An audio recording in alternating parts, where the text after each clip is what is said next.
Fala meu amigo, fala minha amiga, em especial a você, aluno do segundo ano do ensino médio regular do estado de Minas Gerais. Eu, professor Matheus, professor de História, mais uma vez estou aqui para ajudar você na resolução do PET, do Plano de Ensino Tutorado, aquele material que foi disponibilizado para você pela Secretaria de Educação do estado de Minas Gerais. Já vimos nessa caminhada há um bom tempo, não é? Vencemos módulo 1, vencemos módulo 2 e agora chegamos ao módulo 3. Bom, o tema da aula de hoje será a economia no Brasil Imperial. Bom, galera, para a gente começar a falar sobre a resolução do PET, não posso deixar de falar para vocês que eu, professor Matheus, faço parte de um projeto maior. O projeto conhecido por Escola Online. Muitos já conhecem, mas e você que não sabe o que é?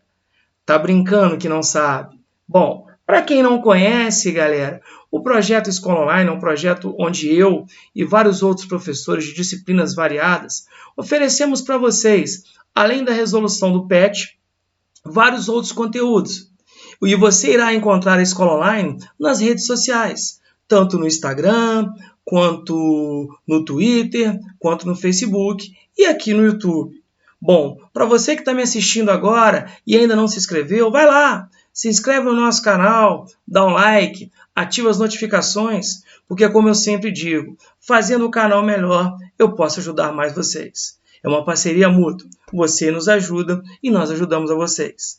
E antes da gente começar a resolução do PET, que nos é ofertado pela Secretaria de Estado, como já disse, não podemos deixar de começar sem, claro, rodar a nossa clássica vinhetinha. Vem comigo, roda a vinheta!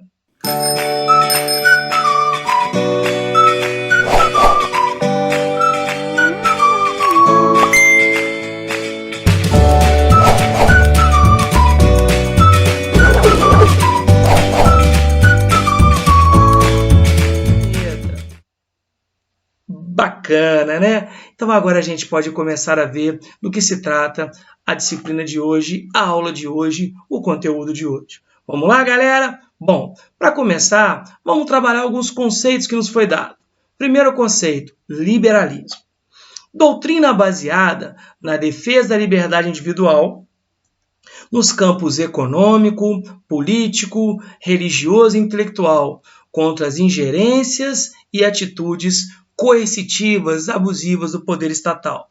Galera, essa ideologia ela ganha muita força a partir do século XVIII com a ideia do iluminismo, né? Muita gente já ouviu falar sobre o liberalismo político, lembra do John Locke? Muita gente já ouviu falar sobre o liberalismo econômico do Adam Smith. Bom, é uma doutrina que, de certa forma, tem muito peso na história. Além, é claro, de falarmos sobre o positivismo.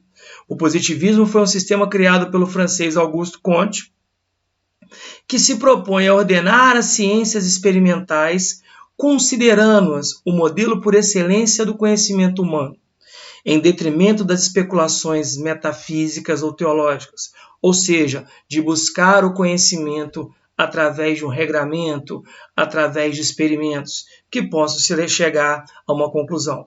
Beleza, galera? São conceitos que eu acho bom a gente ficar atento, não só para essa aula, como para quê? Para aulas futuras. Show de bola? Vamos lá, galera, ver o que a gente tem de atividade. Bom, leia o texto abaixo e faça o que se pede. A economia no Brasil Imperial. Então, galera, para começo de conversa, a gente vai lembrar que o Brasil Imperial se dá desde a independência, quando eu tive o primeiro reinado, show de bola, que ele vai se dar, para a galera que se lembra, com a independência do Brasil e a chegada de Dom Pedro de 1822 a 1831.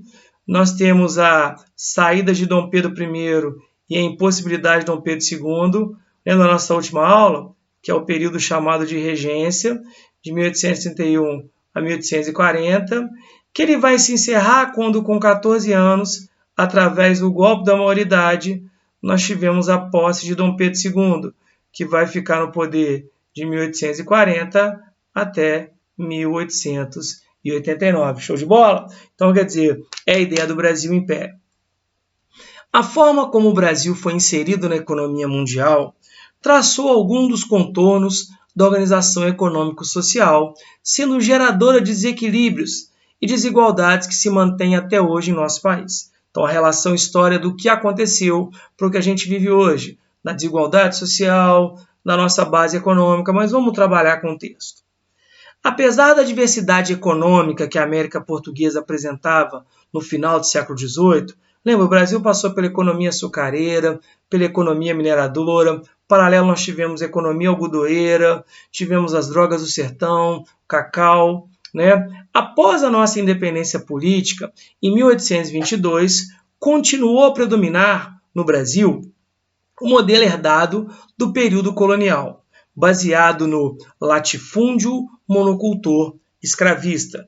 Lembra disso, moçada? Que a gente vai chamar de plantation. Então, é aquela história. Mesmo independente, o Brasil se mantém atrelado nessa base de grandes proprietários de terra com o cultivo de um só produto, utilizando a mão de obra escrava. A estrutura agrária do país foi e é concentradora de riquezas e de renda. Tanto é que nós temos um problema seríssimo no Brasil. Nós temos até hoje muita terra na mão de pouca gente. Exemplo da preservação da estrutura exportadora do tipo colonial foi a cultura cafeeira, que repetiu a dinâmica das plantations escravistas. Então vejam, sai o Brasil colônia, entra o Brasil livre, o Brasil império, mas nós mantemos da cultura cafeeira, que foi uma riqueza que se consolida durante o Império e até permanece durante a República, aquele modelo tradicional do plantation. Bom, esse tipo de inserção na economia mundial, a reiteração da vocação agroexportadora, então, galera, é o que eu falo, às vezes nem sempre investir na agricultura é ruim. Se fosse ruim, você não ouvia a todo momento que agro é tech, agro é pop, agro é tudo. O problema é que o nosso modelo agrícola é um modelo de muita concentração. Baseado no latifúndio, ele impediu a ascensão de um efetivo processo de industrialização no país. Vejam que, por o Brasil ser categoricamente um país agroexportador, a nossa indústria nem sempre foi o nosso forte. Tá? Tudo bem que a gente fala aqui, ó, até pelo menos a terceira década do século XX, quando em 1930, muita gente vai lembrar dele, né, galera? O Vargas tentou dar uma quebrada nisso. Mas a tradição do Brasil, ela é uma economia agroexportadora responsável pelo quê? Concentração de riqueza na mão de poucos. Show de bola? Segundo o analista Basílio Salum Júnior, por maiores que tenham sido as mudanças observadas no Brasil na última década do século XX, o país ainda não conseguiu se desprender de sua condição de país periférico. Então, por mais que a gente venha trabalhando com a ideia de que o Brasil é o país do futuro, a gente ainda se encontra como uma economia periférica. Não obstante, se inclua entre as sociedades mais dinâmicas da periferia. Tudo bem que o Brasil tem um peso muito grande, tá? Pelo seu poderio econômico, mas é uma economia, repito, muito mais atrelada à produção de matéria-prima do que propriamente de uma indústria sólida. Para romper com a condição periférica, afirma Salum, é preciso tratar de inclusão econômica e social da maioria da população brasileira, porque nós temos hoje um país não só com alto índice de desemprego, e além disso, as pessoas que na sua grande maioria estão empregadas, elas trabalham em serviços de salários mínimos, ou seja, de renda baixa. Então isso gera uma desigualdade muito grande, que permanece às margens das conquistas materiais da civilização moderna. Nós vivemos atualmente o problema da desigualdade, muito claro com o quê? Com acesso ao ensino remoto, com a questão da internet, mas é uma discussão bacana para a gente entender que, historicamente, a sociologia nos ajuda a entender essa questão do Brasil estar excluído um pouco. Show de bola? Vamos lá, galera. Tá? Essa afirmação levanta duas questões importantes, a do Salum, que a gente viu ali. A primeira, né, afirmação que ele faz aqui, então vamos lá, galera. A primeira afirmação é a possível explicação da dependência e do caráter periférico de nosso país, baseando-se exclusivamente nas especificidades do seu processo histórico. O que ele coloca basicamente, galera? Se a gente for pegar historicamente, o Brasil ele é de Portugal, vejam vocês, uma colônia de exploração, né, onde quase tudo que a gente produzia, obrigatoriamente a gente era obrigado a mandar para a metrópole, e que depois, mesmo com a nossa independência, o Brasil mantém uma estrutura agroexportadora. atendendo às necessidades de uma elite. Então, a primeira ele fala disso. Já a segunda, né? A segunda questão levantada pelo Salom aí é a constatação de que a história do país está inserida em um processo mais abrangente, que é o capitalismo mundial. Lembra, passamos pelo mercantilismo, o capitalismo comercial, pelo capitalismo liberal, pelo capitalismo industrial, pelo capitalismo monopolista, e o Brasil, como basicamente toda a América Latina, sempre foi uma região tratada como fornecedora de matéria-prima. Porém, cabe uma ressalva ao autor, tá? Nem todo mundo vai concordar. No que se refere ao primeiro ponto, não se pode conceber o passado como um pecado original. É aquela famosa síndrome da Gabriela, né?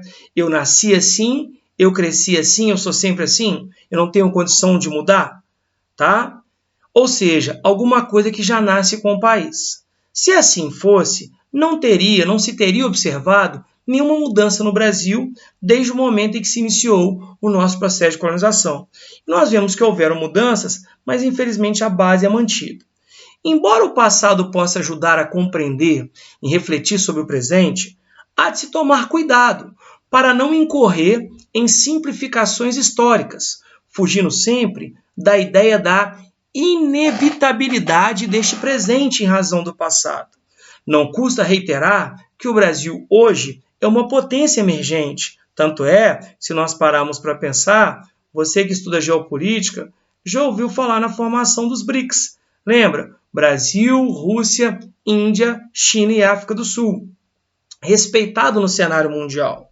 Tá? Então o Brasil realmente ele tem uma força muito grande, né, apesar de questões diplomáticas, mas a gente não pode pensar que assim, sempre foi dessa maneira, só que, galera, o ranço ele permanece. Ok? Então vamos lá, galera. No que se refere ao segundo ponto, apesar da importância prioritária de que se estudar a trajetória econômica do nosso país, é impossível esquecer que desde os primeiros anos da colonização, o Brasil estava inserido em processos mais globais, que também devem ser analisados.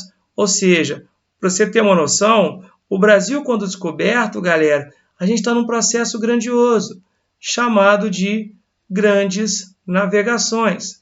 Então não pensem vocês que o Brasil foi um achado isolado. Não, havia um projeto maior. Nesse capítulo, você vai estudar a economia do Império Brasileiro. Muito frágil no primeiro reinado, né, porque você não tem nenhuma grande riqueza. Lembra, o açúcar está em baixa, o ouro está em declínio e pujante, embora dependente do segundo, em razão da produção do café. Notamos que se você comparar o segundo reinado com o primeiro, é um período economicamente de maior estabilidade, porque eu tive a consolidação do café e de outros produtos agrícolas de exportação. Vai ver ainda o surto industrial desencadeado pelo Barão de Mauá, Irineu Evangelista de Souza, um cara à frente do seu tempo e empreendedor que tenta romper com aquela economia agroexportadora e introduzir no Brasil uma economia autônoma baseada numa industrialização. Sem dúvida, era uma dinâmica econômica bem diferente da atual. Show de bola? Então nós temos o texto aqui, já falamos sobre a questão da política e vamos falar um pouco sobre a ideia da economia. Bom, galera, então vamos lá. Por quê? Então, a questão A, o que ela diz? Por quê? Apesar da diversidade econômica que a América Portuguesa apresentou no final do século XVIII, como eu falei, galera, o Brasil tinha a cana-de-açúcar, porque mesmo em baixa, ela de certa forma, o que, moçada? Ela era uma riqueza. Nós podemos falar da mineração, que também estava em declínio, mas vejam vocês, ela existia. Podemos falar da questão do algodão, tá? Então, galera, vejam que por mais que eu tenha essa diversidade, continua a predominar no Brasil o modelo baseado no latifúndio monocultura escravista. Para a galera que conhece, esse latifúndio monocultura escravista nós chamamos de plantation. Então, por quê? O que ele está colocando aqui, galera? Porque vejam, se eu saio do século XVIII, os anos de 1700, e entro no século XIX, os anos de 1800, galera, por que na verdade eu continuo? Porque é curioso, como ele mesmo disse, porque a galera, mesmo que eu realmente saia daquela condição de colônia e o Brasil entre na condição de uma nação relativamente livre, com a ideia da adoção do império, nós temos o café, que foi uma riqueza também de um produto que é trazido de fora para cá, mas ele se mantém tradicionalmente, galera, atrelado a essa ideia. Porque eu falo que a gente mantém aquela mentalidade controlada por uma minoria, por uma elite, que economicamente ela não quer o quê? Se desvincular daquela economia agrária, aquela economia monocultora de cultivo de um só produto e principalmente a ideia da escravidão. Tanto que nós falamos naquela nossa aulinha sobre a independência do Brasil e a implementação da nossa primeira Constituição. Lembra a Constituição de 1824? Em nenhum momento, galera, a gente questiona a ideia de acabar com a escravidão. Então o Brasil se liberta de Portugal, relativamente falando, mas a escravidão permanece. Então vejam, o que eu acho bacana a gente colocar aqui, olha, o grande fator para a continuidade desse modelo conhecido como plantation, tá? Deve-se, eu acredito eu, a produção cafeeira. Tá? Porque, como eu falei, o café, quando chega, em especial na região do Vale do Paraíba, porque a gente vai lembrar o seguinte, tá?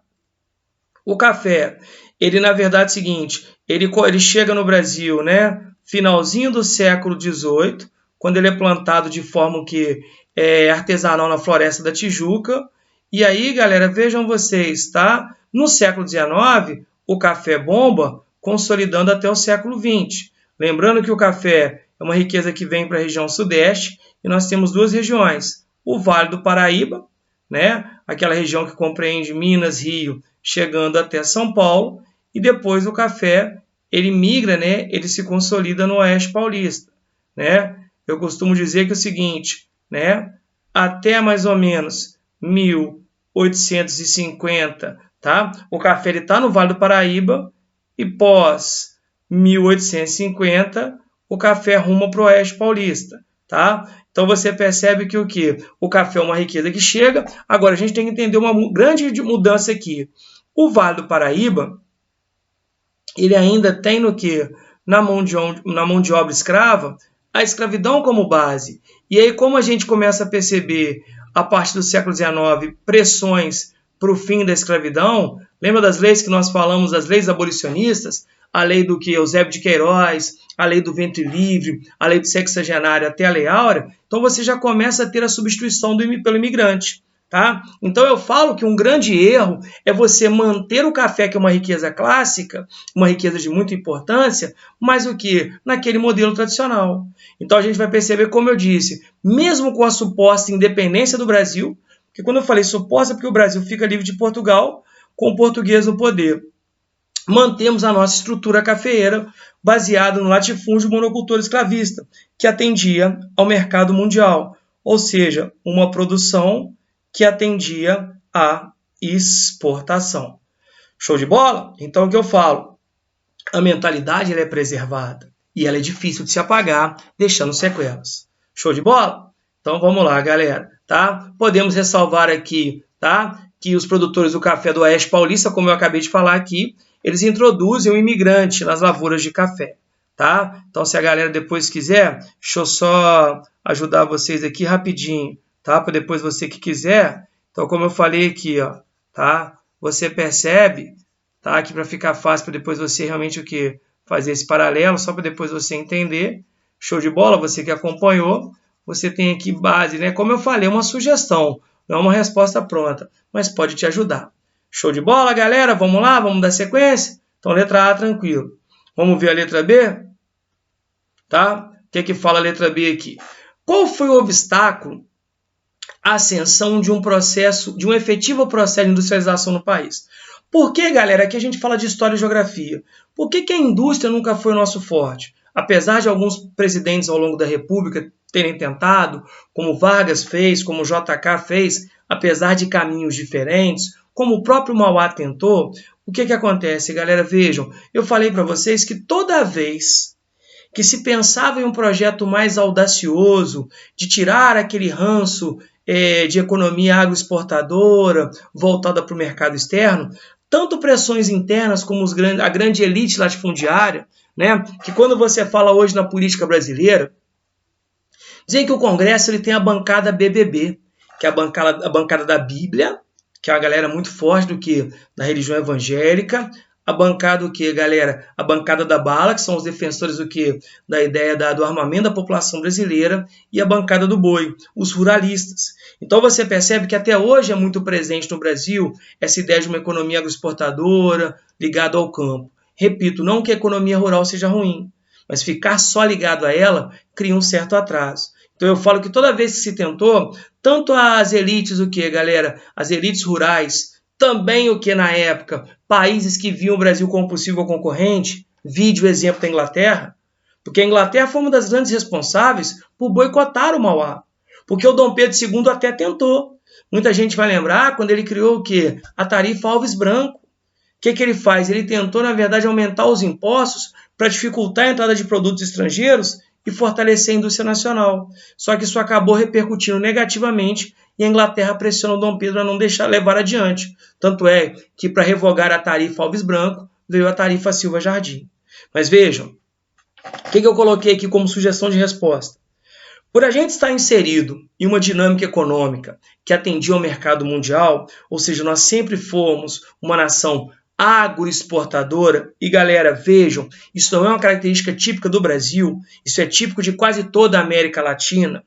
A ideia de um modelo efetivo de industrialização nessas recém-emancipadas nações, tá? Então, como eu falei, poxa, deixa eu só colocar aqui, tá? Perdão. Nessas recém-emancipadas, então quer dizer o caso do Brasil, Argentina, Uruguai, Chile, os nossos vizinhos, tá? Sempre encontraram obstáculos internos, como eu falei, essa elite latifundiária que nunca quis ver o Brasil porque eles perderiam um pouco do seu poder econômico e, consequentemente, do seu poder político, e externos, como eu falei, é o caso da Inglaterra, que criavam entraves, criavam dificuldades para que o nosso projeto industrial não fosse adiante. Tá? O Mauá sofreu isso, Dom Pedro sofreu isso, tá? Então realmente o Brasil, eu acho que ele tem o quê?